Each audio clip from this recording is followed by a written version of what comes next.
It's interesting to see with their third albums which classic thrash metal bands suddenly rise to the top and which ones plummet to the bottom. Yeah, I think the moral might be going to school right about now. Wait a minute! Power slam! You wanted more, so you're getting it. We're ranking the third albums from classic thrash metal bands, and we're starting with Metallica and Master of Puppets in 1986.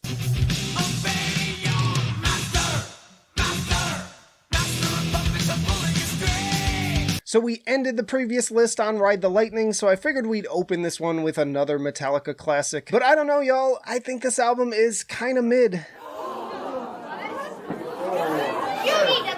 Nah, I'm just fucking with you. Kicking off strong once again with the super heavy Battery, followed by the 9-minute title track, showcasing an impressive step up in both technical performance and progressive songwriting. That trend continues with The Thing That Should Not Be, and then another ballad in Sanitarium. Disposable Heroes shreds Love the Infectious Stomp of Leper Messiah. Where Ride the Lightning is just a perfect but mostly straightforward thrash album, this is their crowning achievement as musicians and songwriters, I would say. So, going to perfection. Side note, we are not including any albums that went groove metal or released after the year 2000, as that's just an entirely different ballgame in my opinion. But next up we have Nuclear Assault with Handle With Care in 1989.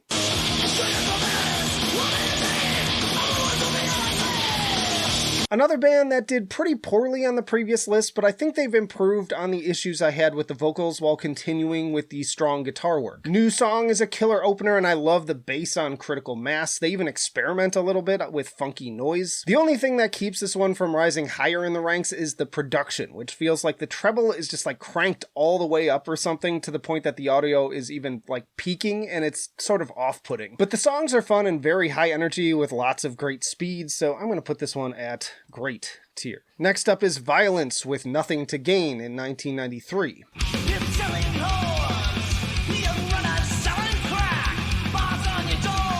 This is their final full-length album as of the time of this recording, though I did quite enjoy the latest EP. Definitely some issues with this album as I find the songwriting to be pretty meandering and the opening's kind of weak. I do like the kind of melodethy guitar work on 12-gauge Justice and Chug of Ageless Eyes, but the vocals again are kind of annoying, which is really the case for pretty much the entire album, and I've had issues with it on and off on all of the other albums. Pain of Pleasure, Virtues of Vice is honestly pretty terrible too, in my opinion. Definitely a pretty poor showing on this list, so I'm just gonna put it at okay tier. But then we have Artillery with By Inheritance in 1990.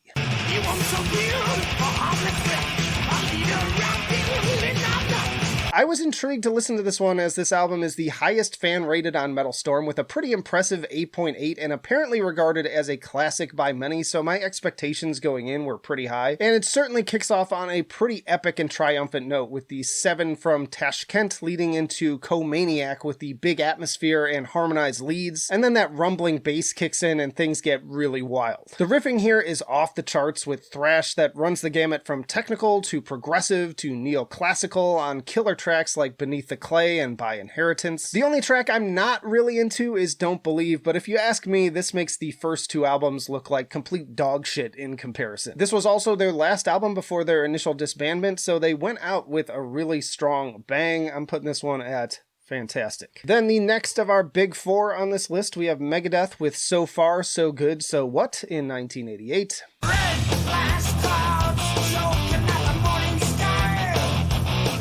Now, of the earlier albums from Megadeth, this is actually my least favorite. I definitely hear Dave really upping the production values with that big ripping guitar solo and plenty of atmospheric elements in the intro. Also smartly putting the riffs front and center since that's always been the draw with this band, but on the other hand, I feel like it takes too long to actually get into the album, and when we do, I don't find the songwriting to be nearly as memorable. In my opinion, it has plenty of great moments, but no truly fantastic songs when compared to the 2 albums it's sandwiched between. Though I do like Liar. And I also hate that Sex Pistols cover. So yeah, I'm putting this one at good tier, but let me pause and say that this is a really strong list of albums in general, and pretty much all of them are worth checking out regardless of where they fell for my own personal taste. Hold on to your pitchforks, everybody! Next up is Kreator with Terrible Certainty in 1987.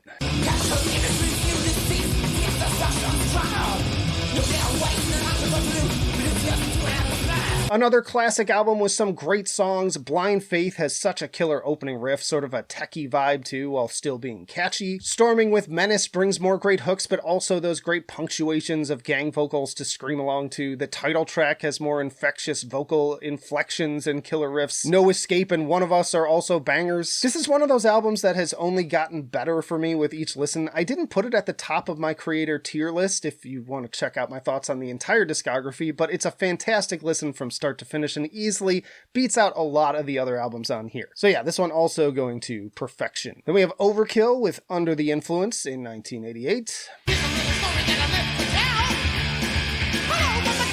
Sounding much more overtly thrash with this album, with heavier, chuggier riffing and the vocal delivery falling more in line with bands like Exodus. Bob even sounds a bit like Steve Souza when he says, "We've got better things to do." The old influences are still clear, but I can also see them slowly pivoting in a different direction. Hello from the Gutter still has more of that 70s flair, but then others like Brain Fade and Shred, true to its name, lean more towards straight headbangers. And the rumbling bass and imposing palm-muted riffs on End of the Line and Drunken Wisdom sound almost like we're starting up a Ride the Lightning era Metallica song. I wouldn't call it their best, but it's much more my speed. I think it's one of the better albums in their discography. On this particular list, it made it to great tier. Then we have Sepultura with Beneath the Remains in 1989.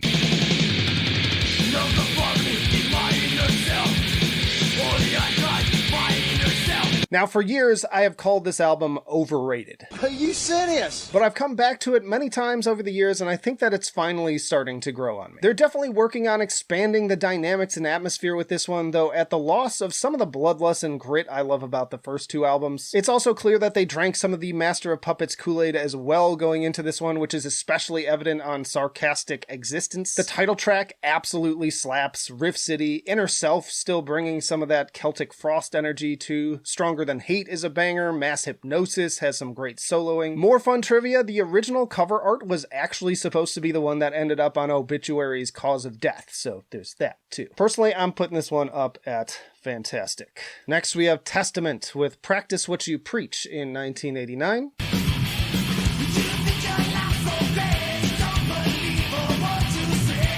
Another one where I definitely hear the influence of Metallica on this one. The title track sounds like it could have been on Master of Puppets. Likewise, shifting away from the occult to more political themes. Great bass work highlighted on tracks like Perilous Nation, which also has a mix of Metallica and Megadeth vibes. I'm honestly not a big fan of this direction for them though, with these slower songs like Envy Life, but it definitely resonated with a larger audience as this was their first album to enter the top 100. Bless and Contempt has some great riffs and soloing. Sins of Omission is a bit more progressive, as is Confusion Fusion, which is a great instrumental. Some people seem to love this one. Honestly, it's one of my least favorite in their discography, so I wonder if that's going to be a very controversial opinion. You can let me know down in the comments as always, but I'm just putting this one at okay tier. Then we have DRI with Crossover in 1987.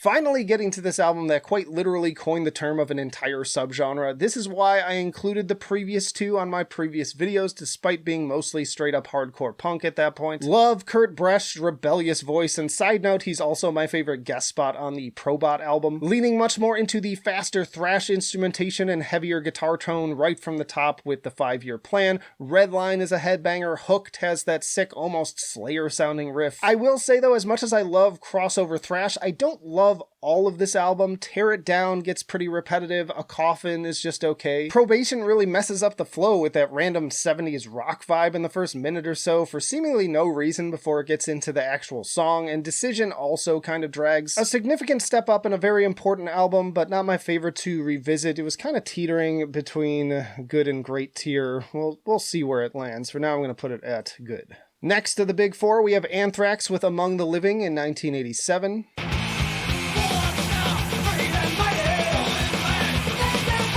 Now, as someone who has largely avoided Anthrax over the years for no real good reason, this was another pleasant surprise. Just like on Spreading the Disease, the songwriting on this album is top-notch on pretty much every song, leading to infectious headbangers like Caught in a Mosh, I Am the Law, NFL, and Indians, many of which are loaded with not only great riffs, but also plenty of great sing-alongs, complete with fun gang vocals. ADI, Horror of It All, also takes a more progressive turn, and One World has some more Metallica-sounding guitars, which notably the entire album is dedicated to to Cliff Burton, who had died while they were actually on tour together. All around, pretty airtight album. If you're like me and kind of gave Anthrax the shaft for a long time, this is an album I'd still recommend checking out, and once more, it's going to perfection. Then we have Annihilator with Set the World on Fire in 1992. I'll set the world on fire. It's your time to retire. True to form, another great opening track to add to their growing pile of instant classics. No Zone is also pretty catchy, but much like my thoughts on the last album, this one falls into a bit more of the corny hair and heavy metal tropes that drag it down on this list. Don't get me wrong, I'm down for some super cheesy hair metal, but not necessarily mixed with my thrash. Snake in the Grass and Phoenix Rising in particular just make me groan despite some admittedly solid performances. Night Jump's Queen is pretty rad though, definitely a groovy foot-tapping standout with a great bass line. Don't Bother Me is pretty fun too in a kind of Van Halen kind of way, and Brain Dance has some killer guitar work and interesting vocals. Yeah, this one landed at good tier. Next up is Destruction with Release from Agony in 1987.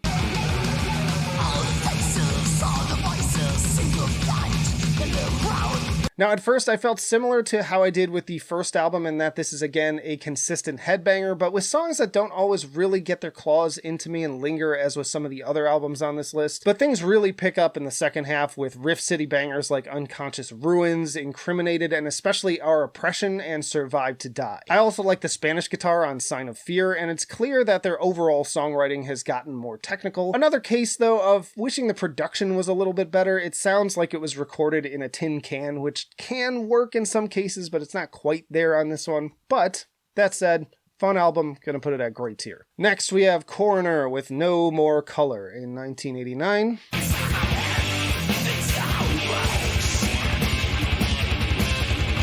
Now, while I've enjoyed the albums leading up to this one, it feels like everything really comes together on this album. Better production, tighter songwriting, killer riffs, intense vocals, really just the full package. Starting strong with Die By My Hand and then continuing with the Dark Rager No Need to Be Human. Guitars also starting to sound more progressive on tracks like Read My Scars and Mistress of Deception. Another front-to-back rager that flies by at just 34 minutes. Glad to finally have a Coroner album make perfection tier. We also have Whiplash with Insult to Injury in 1989.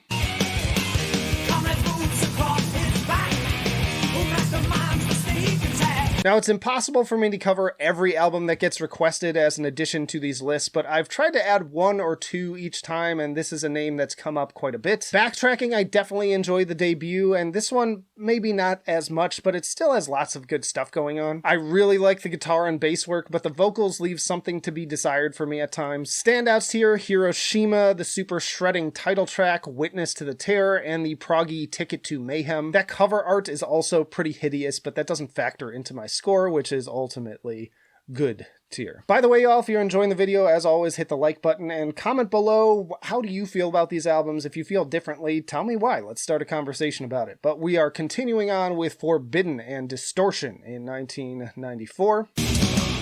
Don't explain to me your philosophy. The opening title track is pretty solid, but I can definitely hear that unmistakable 90s alternative influence seeping in mixed with some classic heavy metal vibes. There are elements I like about this in terms of the general attitude and aggression, but on the other hand, I don't find, again, the songwriting to be particularly satisfying. The vocals in particular don't seem to have a clear direction a lot of the time, and I'm sure someone out there is going to get mad at me for saying this, but as someone who has listened to a lot of new metal in his time, there are a lot of decisions on here that remind me of some of these C-string albums in that genre. What do you fucking say? Yeah, I don't really care for this one, and even though I'm not a huge fan of their sound in general, this feels like a significant step down from the previous two albums. It landed at okay tier. Next up is Sodom with Agent Orange in 1989.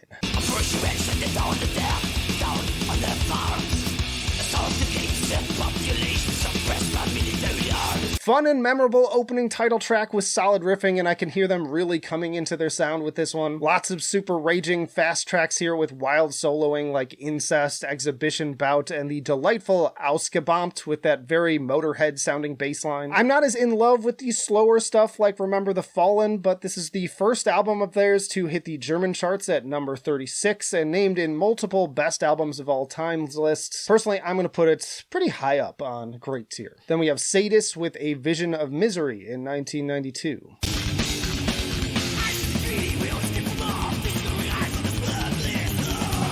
I always look forward to getting to Sadus, as they are easily one of the more consistently impressive bands on these lists, and they continue to deliver on mind-bending, highly technical and progressive thrash metal that never turns into style over substance either, thanks to this amazing lineup of musicians. I also love the groovier moments like Slave to Misery with Steve DiGiorgio killing it on bass as usual. Wild stuff, not quite perfect, but it's up there, putting this one at fantastic. Next up is Dark Angel with Leave Scars in 1989.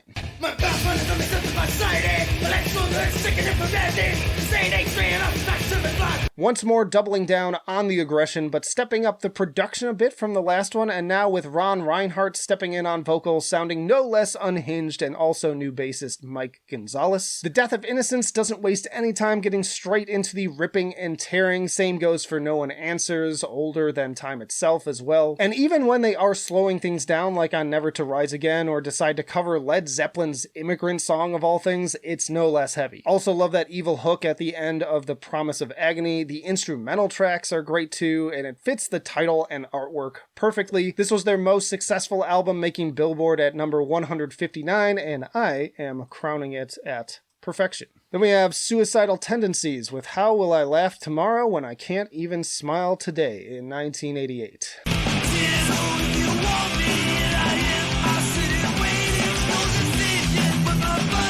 Another band moving more into their fully formed crossover thrash sound with this one. Trip at the Brain is a great opener that never fails to get me banging my head, and notably the vocal performance is a lot less goofy than on the previous album. Great driving riff on Hearing Voices, the pace changes on The Miracle will give you whiplash. Suicidal also has some killer tremolo chug to it. I don't love this album all the way through, but even the songs I'm not as into usually have a really great moment, like the bass and guitar interlude on Pledge Your Allegiance and the faster parts on the title track. Good stuff. Just again, not one of the first things I'm going to reach for on this list, but I will put it at great tier. Then we have Exodus with Fabulous Disaster in 1989.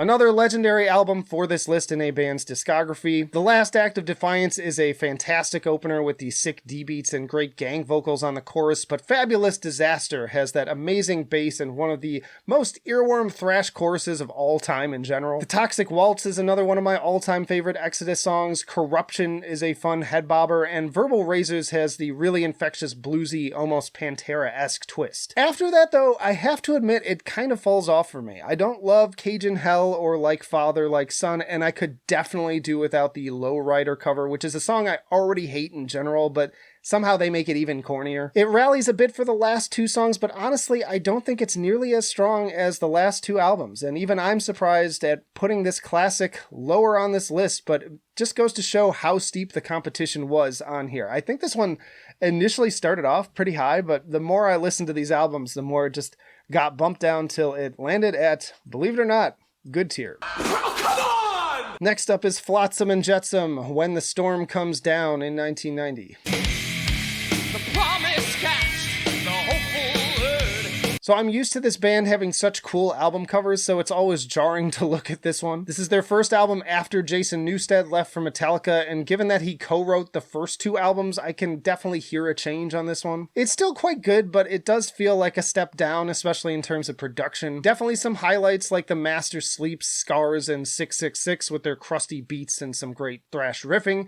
Greed also has some fun gang vocals, but also a lot of slower stuff here that doesn't fully capture their best qualities in my opinion. No More Fun is an example of a song that, despite some solid instrumentation, just kind of goes off the rails. So, for the first time, they're landing at the bottom at OK tier. Next up is Tankard with The Morning After in 1988.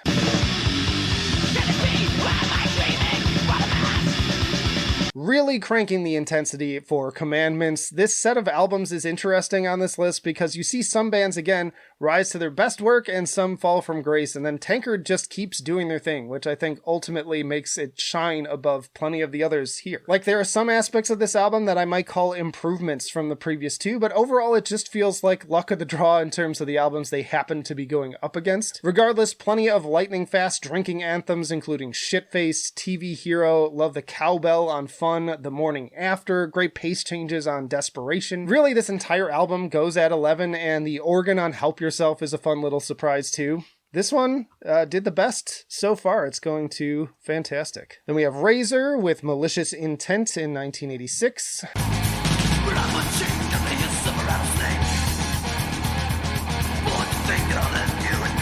More consistent Motorhead vibes to this one overall, with more than a little touch of Venom. Lots of great little earworm hooks to Cage the Ragers, Rebel Onslaught, AOD, and Challenge the Eagle. I also like the increased use of screams that I previously enjoyed on Tortured Skull, especially the one that opens up the album. Very tight and consistent 37-minute album, if almost to a fault in its sameness. Maybe not as good as Evil Invaders. I'm going to put this one at great tier. Next up, Death Angel, Act 3 in 1990.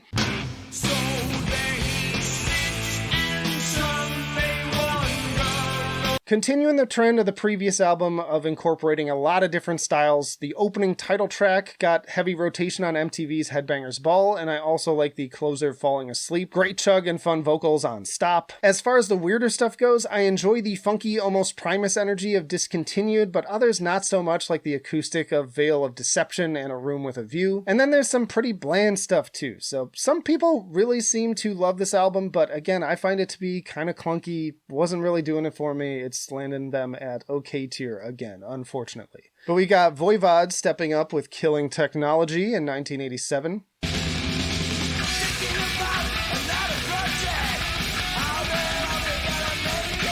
Now, as I said in my Voivod tier list, I like to imagine people back in 1987 hearing this album for the first time and just being like, to me, this is the true beginning for this band, with the technical, progressive, and also conceptual elements coming to the forefront while also crafting increasingly catchy tunes. The title track is extremely infectious and fun to scream along to during the chorus, balancing this with its weirder and wonkier moments. The riffs also have this very discordant trademark sound to them, which is a pretty special element to this band. A marked step up and also pretty damn consistent thing in terms of their previous discography. My favorite too in terms of their true thrash era stuff. So this one's going to fantastic. Then we have Xentrix with Kin in 1992.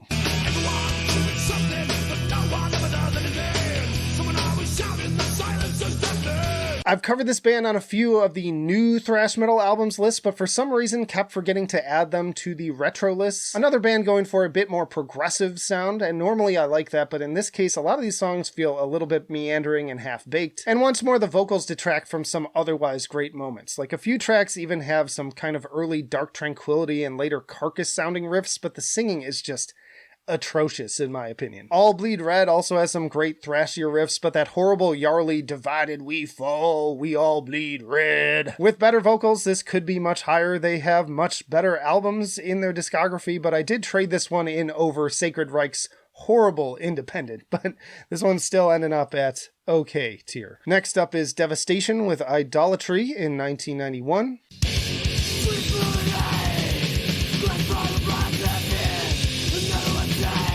Another new addition that was not on the previous videos, but man, am I glad it was added with this album. Love the stanky riff that pops up at the end of Deliver the Suffering, which ultimately sold me on including this album. Free Will is a strong follow-up, more great technical hooks and killer interplay between the drums and guitar. Love the attitude in the riffs on Legacy of Faith, and just overall engaging songwriting, as with the awesome sudden pace changes on Subconscious. In a weird way, this album gives me some Death vibes, actually, which may be in part due to the vocals. I'm gonna put this one up at fantastic. And you know what? I was thinking about it as I was looking, and I think I mismarked one of these because I'm pretty sure I had DRI and Suicidal Tendencies on the same tier. So I'm going to go ahead and bump that down to make room, spoilers, for Protector and A Shedding of Skin in 1991.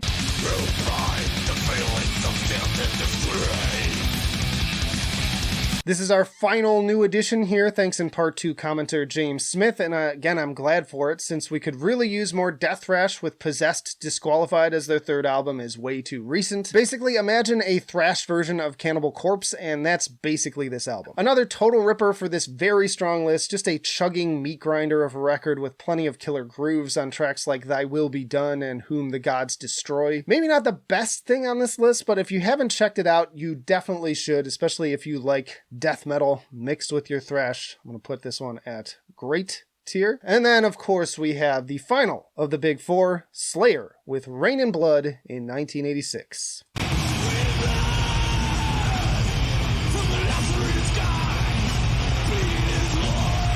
An instant and undying classic. You just say the words thrash metal and this is always going to be one of the first albums that comes to mind for me. Produced by Rick Rubin and released on Def Jam of all labels, like who would have thought that one of the heaviest and most legendary metal albums of all time would come out on a hip-hop label. So many classics on here: Angel of Death, Necrophobic, Criminally Insane, Jesus Saves, Postmortem, and of course, Raining Blood with one of the most memorable guitar hooks of all time. Just a wicked, evil-sounding record that doesn't fuck around at just under 30 minutes and not a second wasted. I hate to seem basic with 3 out of the big 4 at the top of this list, but these albums are all big for a reason. It is going to perfection. Y'all, as always, check out this playlist for more thrash metal rankings, including debut and second albums, and also discography rankings for several of these. Again, let me know down in the comments your own thoughts, but that'll do it for now. Flight of Icarus signing off. I will see you in the trenches.